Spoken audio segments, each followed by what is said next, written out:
Walibé. Et la cité n'est pas tranquille.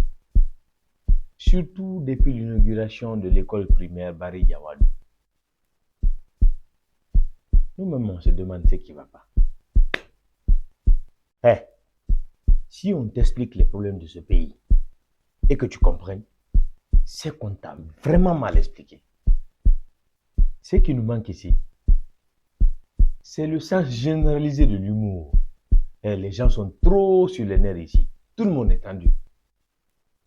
Si on avait de l'humour, la crise politique actuelle, ça aurait fait un superbe scénario. Mais vous pouvez en rire, hein, même si certains ne savent plus rire dans ce pays. Pour ceux qui ne le savent pas, ce pays est dirigé par Nkoro. C'est un putschiste démocratico-républicain. Est-ce que ça se dit? Bon, moi-même, je n'ai pas compris ce que je viens de dire. Bon, en français facile, ça veut dire que c'est un militaire qui se comporte en démocrate. Mais la vérité qu'on manque de lui dire, c'est qu'il n'est pas élu. J'ai l'impression qu'il oublie ça. Au café, il y en a même qui disent ceci. Il y a des actions réservées aux présidents élus que des putschistes ne peuvent pas réaliser. Il n'a qu'à arrêter de nous perdre du temps. S'il ne peut pas, qu'il s'en aille. C'est là-bas, j'ai entendu des... C'est pas mon avis. Mais ce n'est pas qu'au café co. La même chose se répète dans les coulisses des hommes politiques. Justement, ces politiques, ils sont la cause de tous nos maux. Et sérieusement, on a l'impression qu'ils ne savent pas ce qu'ils veulent. C'est les mêmes visages depuis 20 ans. Ils luttent pour la démocratie et courent après l'alternance. Paradoxalement, ils ne sont pas démocrates. Et pire, il n'y a pas d'alternance au sein de leur propre parti. Disons-nous la vérité. Nous les connaissons tous. Ce sont des entrepreneurs politiques. Par exemple, Mamadou Pellerin Diallo. Lui, il dirige l'UFDG SA, Société Anonyme. Il y a aussi Ndero Dunke Touré.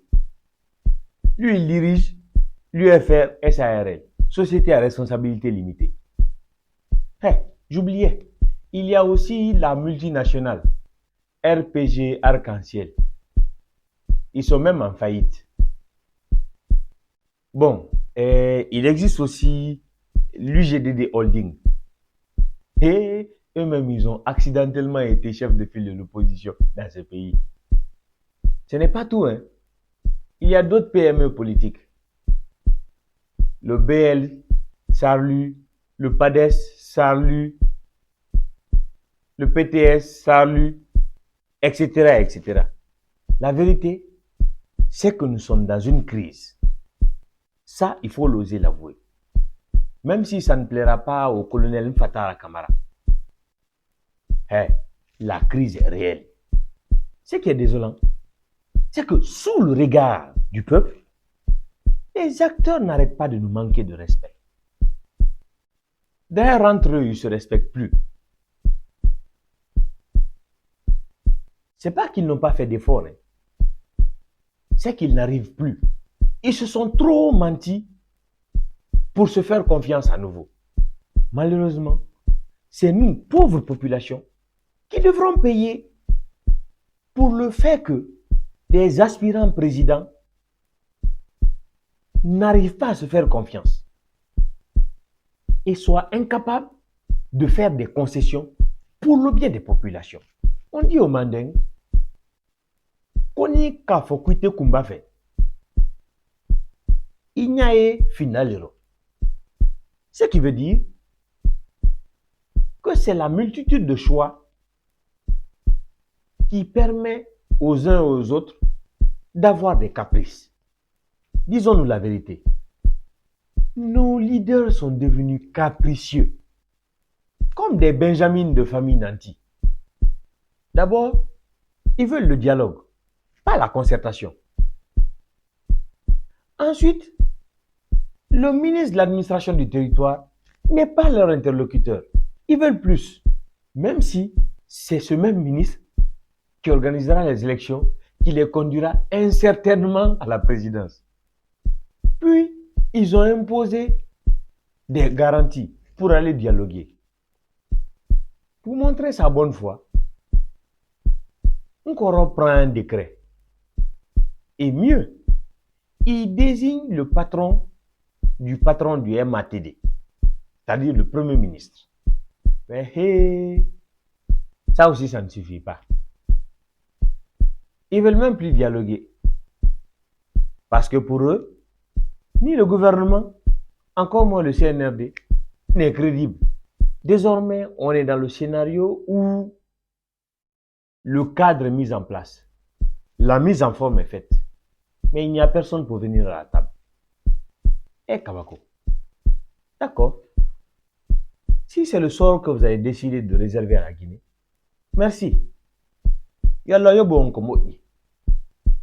Pour ce qui est du CNRD, j'ai envie de regarder Nkoro dans les yeux et lui dire sans crainte que tout ceci ne dépend que de lui. Cette vérité qu'on doit rajouter, c'est qu'il ne faut pas arrêter la CRIEF pour le plaisir de quelqu'un. On ne doit pas dissoudre le CNT pour répondre aux besoins insatiables d'un individu. La durée de la transition qui est devenue la pomme de discorde. Déterminez-vous et assumez-vous. Soit vous êtes dedans ou vous ne l'êtes pas.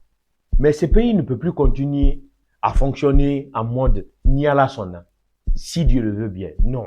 Les grosses réformes qui ont été annoncées et qui sont en train de prendre de l'eau doivent être rectifiées de sitôt. Parce que la transition n'aura servi à rien si après la transition, on a encore les mêmes pratiques. En tout cas, tout le monde connaît son poids et tout le monde connaît ses ambitions. Malheureusement, au regard de ce que chacun sait de l'autre, on est tombé dans un bras de fer.